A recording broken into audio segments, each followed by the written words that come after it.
Welcome to this edition of Labor Vision. I'm Bob Delaney, Executive Director of the Institute for Labor Studies and Research. Labor Vision, a production of the Institute, focuses on topics of importance to working Rhode Island families. We hope you enjoy this evening's edition.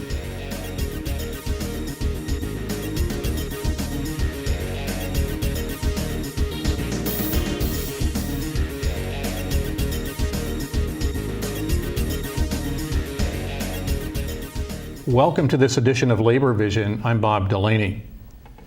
Health and safety is a critical component in the construction industry and in the broadest sense in Rhode Island.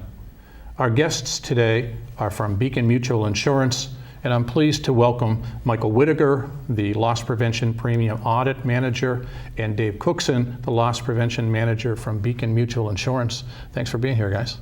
Glad to be here. Thank you so much for having us. Let's take a look at, first of all, I'm sure everybody in Rhode Island and around are aware of Beacon Mutual in terms of a name, but let's talk about what Beacon Mutual Insurance is and the benefits that they provide to workers in Rhode Island. The Beacon Mutual Insurance Company, our mission is to be the insurer of choice here in Rhode Island. We want to provide innovative products and exemplary service to our policyholders. What we do in loss prevention specifically is we work with the policyholders to reduce workplace exposures, ultimately reducing the number of claims, thus saving the policyholders money. That's what we're attempting to do through loss prevention. When we talk about the issue of loss prevention, that's critical to the owner of a company, but it's also critical to the people who work there. And one of the things that I think is really important is we talk about the issues of safety on the job and how Beacon is really involved in not just the idea of insuring a policy, but providing programs that ensure a greater level of worker safety, a greater opportunity for employers to have access to safety programs and a variety of other pieces that are beneficial to both the employer and to the employee. Very much so, yeah. We hear a lot of discussion about OSHA and safety issues and programs related to OSHA. We know that every employee on a construction site has to have a level of training, generally a 10-hour OSHA training. Right. That OSHA safety centers around a number of safety issues on the job, but I'm sure there's some that are probably more common issues that happen on a construction site or on a particular site that you see happen over and over again. What are the kind of, maybe the 10 top violations that you see? So each year, OSHA will release their top 10 violations. And with that, over the last few years, one of the biggest ones has been fall protection. You can see that on almost every single job site. So the job sites that employers are facing, when they are working in that fall protection, if they're not following it, they will be cited by OSHA. The second one is hazard communication. Number 3 is scaffolding. Again, that's big both in construction as well as in general industry. We also have respiratory protection. We have lockout tagout. We have ladder safety. And most people think of, a ladder. Well, there's some ladders that are 3 feet high that you can be cited for, or there could be a ladder that's up to 50 feet high that you could be cited for if it's not being used correctly. Powered industrial trucks, more commonly known as forklifts. Machine guarding. Fall protection training requirements. So there's fall protection itself, is it being provided on the site, but there's also specific training requirements. So that training requirements is actually number 9. And number 10 is electrical wiring methods. So those are the top 10. Now with OSHA standards, policyholders, employers, they need to understand that they are just minimum standards. So if Dave or I or one of our staff goes out to a work site and they say to us, we meet OSHA standards to a T, that is one thing that may be a red flag to us. We want to know that people are going above and beyond the OSHA standards because it is a minimum standard. We want to see that they are going above and beyond, providing additional protection to protect the workers as well as it protects the company and it helps them to do their jobs better. I think it's important that you said 2 things. It helps the company, but I think there has to be a real focus on the employee understanding that these safety programs, that these regulations, that these standards are in their best personal interest. That risk that you take for that moment in time could have such a negative impact on you and your family, let alone the employer. But falling from a ladder at 50 feet, on one fall, it may do absolutely another, and another one might be devastating to the employee. What are probably examples of the most recent things that you've seen? Well, I'm kind of glad you brought that up, Bob, because one of the things we like to talk about or think about, because we don't, unfortunately, not everyone thinks when they're at work, whether it's the employer or the worker, that something's going to happen that's going to change my life. There's some comfort if you're a worker in knowing that if I'm injured on the job, I'm going to be properly taken care of by Beacon or any other carrier. That the system's going to make sure that I'm cared for medically, that my wages are replaced and so forth. The things that we can't replace is the time that you lose with your family, the functions, the personal functions that you lose, the inability to enjoy the time that you spend with your family and all of those things. So that's crucial to keep that in mind. The list, those top 10 violations that Michael just mentioned, the interesting thing about that list from year to year, it really doesn't change that much. So employers shouldn't find it very difficult to know what to focus on. Workers should be aware of what those risks are. And from Beacon's standpoint, it's not that difficult for us to go out and know where to focus our attention.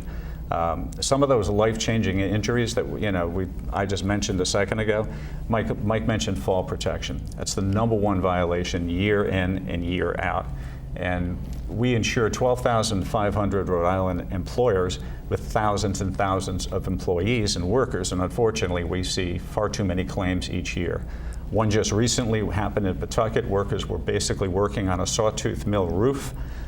They were replacing planking along that roof incrementally, and doing so in a safe manner until they were just about finished with the job, and someone hadn't properly inspected that section of the roof. The workers were not outfitted with fall protection. They hadn't been trained in fall protection. Someone hadn't done a proper job site inspection. When we went out to investigate that claim, there was literally a hole in the roof with sunshine streaming through it and debris on the floor where that person's body was laying a few days earlier. It wasn't a fatal injury, but it was, dear God, it was a life-changing injury. The person broke their neck, they broke their back, they had a concussion. That person will never function the same, they'll never be the same. They'll be fortunate even to get back to work at some point. There was a case just last week, Michael mentioned ladder. Ladder safety is another one. When our staff is driving, when they're driving around the state, they're not necessarily out there looking for violations. We're on our way to a job site, we're on our way home, we're on our way to lunch. Sometimes things happen that are so egregious that you can't miss them. And one of our youngest staff members recently, who's only recently started working on the construction side, was literally 5 minutes from his home 2 weeks ago, driving past a job site and just couldn't stop himself. He pulled over, and a construction contractor that we insure was working on a residential property, a rental property. And the number of violations, what they found basically, and I'll try to be quick with this, they found a 3-story extension ladder where the stabilizers are above the roof line, doing absolutely no good. It was set on an uneven ground. The base was improperly set. The footing of the ladder was improperly set. If you can imagine, the ladder was within 12 inches of the service drop coming from the utility pole into the house. OSHA recommends 10 feet as a minimum distance. They were less than 12 inches. We recommend 10 feet and an arm's length just to keep someone completely safe. The ladder was literally up against those electrical wires.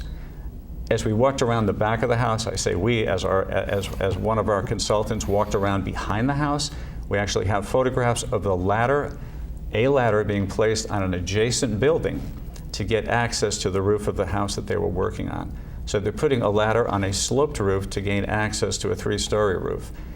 There's no guarantee that that surface that they were placing that ladder on was stable, was secure, was safe, could support the weight of the ladder. It was just one thing after another. So those are some of the things that you find when you're out there that you look at and you say, that's a case where we like to think we made a difference that day. The work on the job was stopped. We met with the owner of the company. We like to think that in that one case, we hopefully made a difference, and it was not a life-changing accident that day. So. it is ironic to think that on one site you could see that many violations. And sometimes what happens is that there are some contractors, there are some workers. It's all about getting the job done. It's not about safety. We've all seen the cartoons with the ladder in the back of the truck going halfway up with another ladder taped on top of it. This was that, I promise you. It was that bad. Yeah, that's so unfortunate, because in reality, bringing it to reality, that is the son or the mother or the father of a daughter or a son sitting at home. And in many cases, it might very well be a well-intentioned parent just trying to earn a living and doesn't want to say anything about violations that they know are happening. And it's just ignored over the issue of, if I say something, I'll lose my job. It's interesting here, because Michael also mentioned one of the violations, ironically further down the list, is fall protection training. And when we met with those workers that day, they truly were not aware of many of the violations. They were not trained. They were just basically put on the job site, and those workers saw that as a means to an end. To get this job done, this is what's expected of me, this is what my employers provided me, this is what my employers told me to do, so that's what I'm going to do. Actually, several of those employees were very genuinely surprised when we started having a discussion with them about some of the things that perhaps they should have been doing that they should be doing. What are some of the programs that you would recommend that both employers and employees take the opportunity to become enrolled in, involved in, or have offered to their employees? Sure. Well, we have a lot of different services. So first and foremost, when we go out on site, we're looking for potential hazards, and does a company have a program in place? If they don't, we'll make a recommendation. We'll point them in the direction of resources. But a company has to develop themselves. They have to write it for their own operations. They have to own it, they have to maintain it. We provide a lot of training. We provide open seminars. Some of those are on the OSHA 10 hour for construction. We also do it for general industry. We provide forklift training. We provide forklift operator, like the train the trainer. With forklift operating, anyone that does that, there's two components. There's a classroom and a hands-on. We will do the classroom. Each company has to certify their employees through a hands-on practical test. Besides doing those types of our open seminars, we have online training with over 100 different resources for the employees and the employers, and we have a full suite of safety alerts and ergo bulletins. We have safety alerts for almost every single one of the top 10 violations, and those are free to download at beaconmutual.com. A policy holder, anyone can go there, they can take that down, they can use that as a little toolbox talk. So as they go to a job site for the first time, they want to talk about ladder safety, they can take the ladder safety alert and they can talk with their employees about it. It's just some of the resources that we provide to the policy holders and to the community. We train annually 15,000 to 16,000 workers on site. We wouldn't do that if the employer didn't give us access to those employees and didn't give those workers the time off to be able to attend the training. The online training that Michael mentioned, we have, as of this morning I checked, we have 15,900 registered users who've taken in the past 10 years over 35,000 different online courses. So I just want to sort of provide a balanced perspective here. Most of our policyholders do work with us, They work well, they make the effort, but not in all instances. I would recommend to people to go to beaconmutual.com, take a look at the online training, take a look at the opportunities that are available. Okay. I think it's really important that the general public is aware of the programs and services that Beacon offers. I encourage you to go to the website and take a look at them. I'd even further encourage you to call Beacon and ask for Dave and Mike to go out for training. I think it's in everybody's best interest. Gentlemen, I want to thank you for participating in this program. Thank you for watching this edition of Labor Vision. Gentlemen, thanks for being here. Thank you very much. Thank you. Thank you.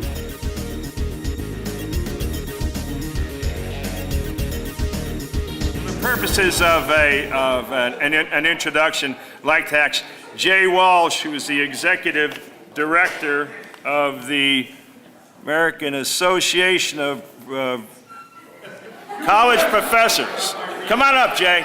9 months ago, I had the pleasure of traveling around Ireland with tonight's first honoree. And in Ireland, old timers greet familiar faces with a phrase saying, be tellin', be tellin'. They want you to tell them a story. And there's a great tradition in Ireland of keeping memories alive and extolling the virtues of friends and family and neighbors through stories. Now, don't get me wrong, sometimes the stories can be tall tales and they can propagate myths and legends, and other times they can be used to have fun at somebody else's expense. To be tellin' is to be engaged in a community activity that builds shared experiences and knowledge. I think the labor movement shares this commitment to storytelling and keeping memories alive. That's part of the reason why we're here tonight. Sometimes we use it to inculcate new young people into the labor movement. Sometimes we tell stories to demonstrate what is possible, to give hope to other sisters and brothers. Sometimes we be tellin' to agitate for collective action. If you're having a drink after a meeting or you're walking the picket line, you can be sure somebody's telling a story. And when I look around the room tonight, I see several people who could be telling stories about the first honoree. I can certainly be telling a lot. But tonight I'll simply say this. Patrick Crowley first became a union member in the Retail, Wholesale, and Department Store Union Local 513 when he worked for Coca-Cola up on Route 128. Then he joined UAW 2322 as a graduate student and eventually was elected the president of a 2,500-member local. Pat later worked for the Teamsters Joint Council 10 as a strategic campaigns director and then an organizer for Local 25. He moved out to the Cape and worked for SEIU 767. And since 2005, he's been with NEA Rhode Island. Every one of us in this room tonight, whether we know Pat personally or not, have been directly impacted by his work in the labor movement. If you've knocked on doors for a campaign, there's a good chance Pat was knocking on doors the next street over.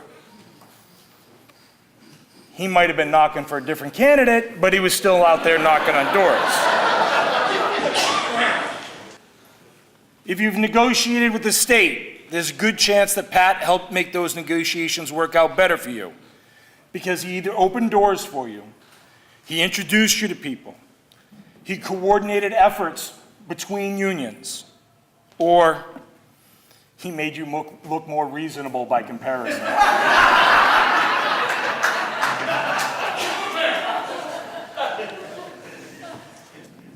If you've ever had the need to have somebody dress up as George Bush in a pilot suit and photobomb a U.S. Senator's press conference, or candidate's press conference, Pat Crowley's your guy. And he would never say no unless he had already decided that that day he was going to dress up as a lame duck and walk up and down Smith Street. You've called Patrick to help you move. You've called Patrick to make calls on your behalf. You've called Patrick to bounce ideas around. You've called Patrick when you've needed to have somebody talk you into or out of trouble. But you've never had to call Patrick to walk the line with you or to have your back because he's already there. You've called Patrick because he will do anything for you, any day, anytime, no matter the circumstances. I know of no other person inside or outside of the labor movement who gives so much of himself to so many other people so selflessly. Patrick Crowley embodies the living, breathing essence of solidarity. It's my distinct privilege and honor to introduce Rhode Island Labor History Society 2018 honoree, our brother, Patrick Crowley.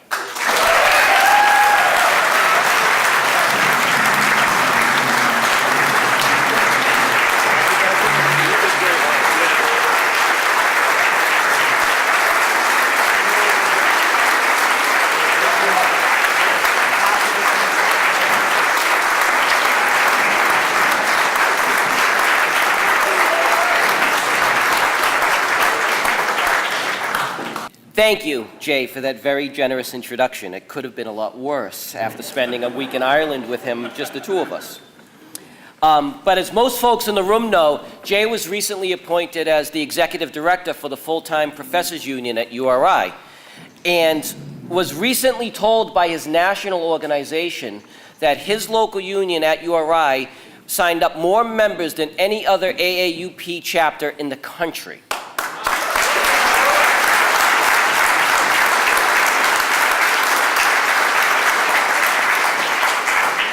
So really, congratulations to you and all of your members. And thank you to Rhode Island Labor History Society, Jim Parisi, and all of the members of the Labor History Society board. I serve as the vice president of the board, so it falls on me to remind you that there are pamphlets on your table to make sure that you understand that membership is only $15 a year, and you can either pay now or pay later, but either way, Scott Malloy is going to be hounding you, so it's probably better to give us a check tonight. Cash is also acceptable. I want to thank all of my co-workers and members from NEA Rhode Island. It's an honor to have you here with me tonight. But let this be a lesson to you. You too can ignore rule number 1 from Bob Walsh on a regular basis and be recognized by the labor community for your support. So thank you. I also want to thank my family that's here tonight, especially my mother Nancy, who came from Massachusetts. She was introduced to my life as a union organizer by watching me get arrested at the UPS strike in 1997 on live TV. And finally, I want to thank my wife, Karen, for not just putting up with the life of a union organizer, but for being a true partner, a friend, and the love of my life. I love you.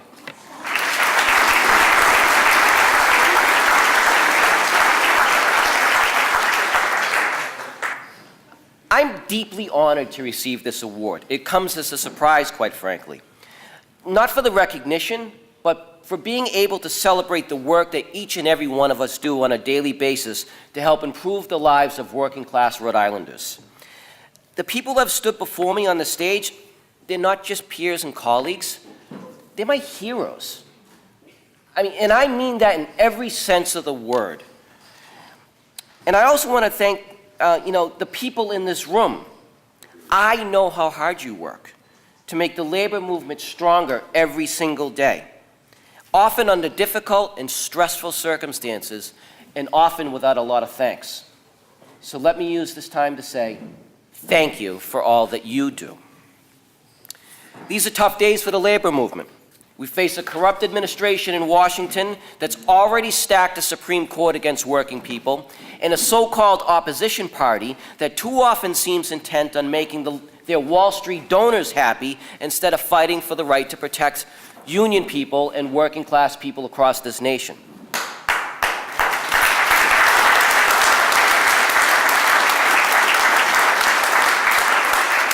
Now, I hope things change. But I know real change will only happen when the working class unites together in common cause. That's why this summer and this fall, I'm working as hard as I can to elect union folks like Val Lawson, Dennis LaValle, Jack Lyle, and Jimmy Jackson to the State House so that we have people that stand up for what we believe in.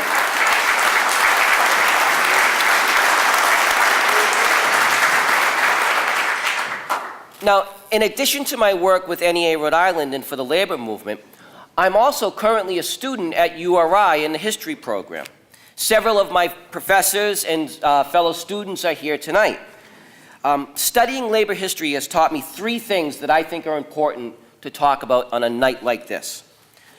Number 1, I'm not scared of the Janus decision at the Supreme Court. As far as I'm concerned, bring it on. History tells me that the whole idea of agency fees was created by the government to give unions a reward if they were well-behaved and played by the rules. Well, as far as I'm concerned, I'm not really good at playing by the rules. And in fact, as you heard, I have the duck costume and the flight suit to prove it.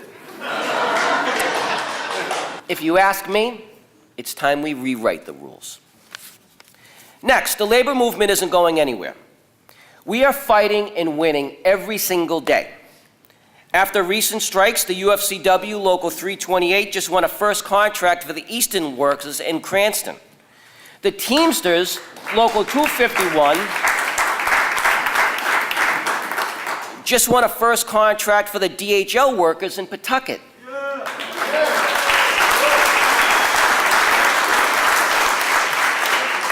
SEIU just struck the Groton Center in Providence, and as we all heard today, the UNAP, UNAP, just won a successful contract after a big strike, taking thousands of people onto the street in Providence.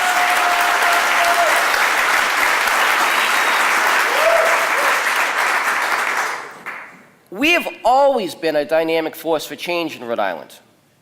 In 1918, 100 years ago, there were 37 strikes across this state.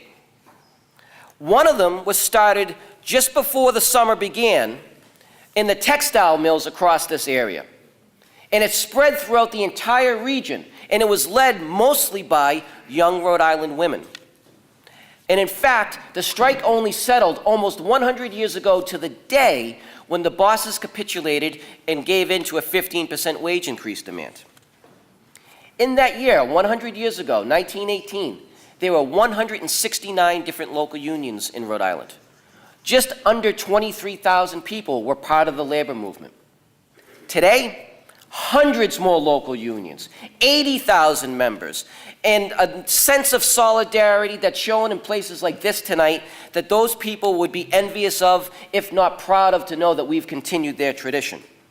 Because the idea of solidarity, as Brother Riley said at the beginning, can overcome any obstacle our enemies put in our path. Now, finally, speaking of solidarity, I want to say one thing about what's going to happen later tonight as I wrap up my remarks. Alex is going to come back up and he's going to sing Solidarity Forever. I know a lot of folks will probably stumble through the verses, make it a little louder during the chorus, which is only 2 words and it's a little easy. I understand, I've been there myself. But I'm going to ask you to pay very strict attention to the last line in the last chorus. It reads, "We can bring forth a new world from the ashes of the old." In order to do that, someone has to start a fire. Now, the bosses think they've lit the match. I say, let's get some gasoline on that thing and make this thing roar. Because it's the only way we're going to build a world of solidarity and working class spirit. Thank you very, very much for this award.